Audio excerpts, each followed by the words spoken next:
Jangan terbawa-bawa sentimen melampau. Perdana Menteri Datuk Seri Anwar Ibrahim mengingatkan pemimpin masyarakat India agar tidak terbawa-bawa dengan sentimen melampau yang tidak menguntungkan negara. Anwar berkata semua kaum di negara ini mahu masalah mereka diselesaikan segera. Dalam menghadapi masalah tersebut, kerajaan menggunakan konsep madani yang adil untuk semua pihak. Untuk menyelesaikan masalah kaum India, kita bukan sahaja memberikan peruntukan 100 juta ringgit melalui unit transformasi masyarakat India Malaysia, Mitra.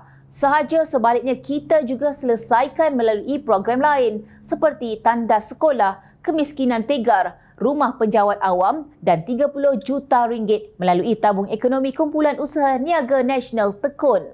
Saya meminta semua kementerian termasuk Kementerian Keuangan, Kementerian Sumber Manusia dan Kementerian Perpaduan mengenal pasti masalah rakyat tanpa mengira kaum.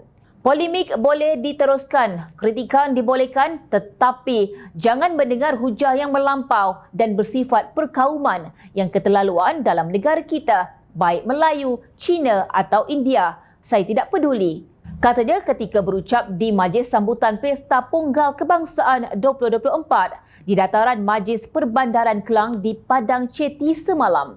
Katanya, ketika ini kerajaan masih belum menyelesaikan semua masalah yang dihadapi kaum, tetapi 4 perkara utama iaitu kemiskinan, pendidikan, kesihatan rakyat dan peluang perniagaan diberi perhatian sepenuhnya oleh kerajaan.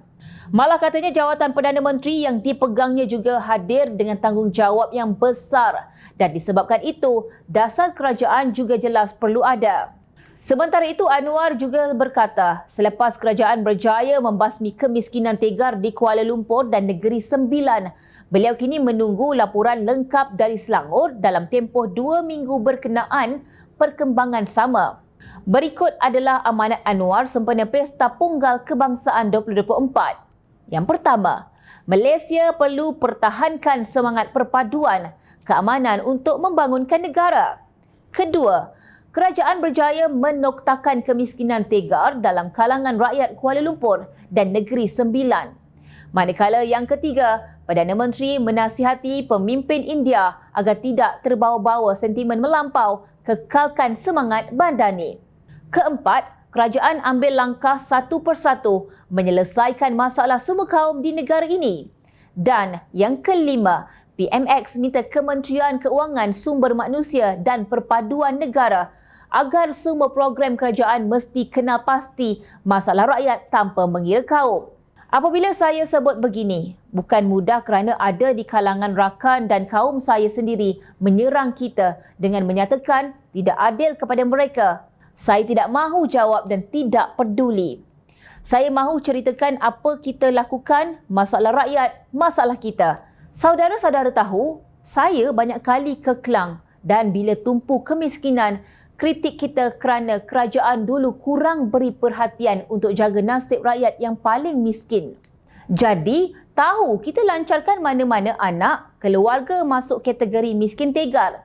Kita kata mesti noktakan tahun lalu juga, katanya dipetik berita RTM. Jelasnya, beliau tidak mahu mengkhususkan kepada sesetengah kaum dengan isu kemiskinan yang amat dekat di hati dan merupakan masalah negara. Justru Perdana Menteri Barisan Kabinet Menteri Besar ESCO yang mahu menjadi pemimpin perlu siap dengan dasar yang jelas.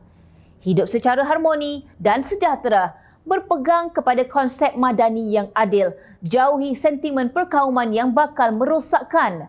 Selamat maju jaya bangsa Malaysia.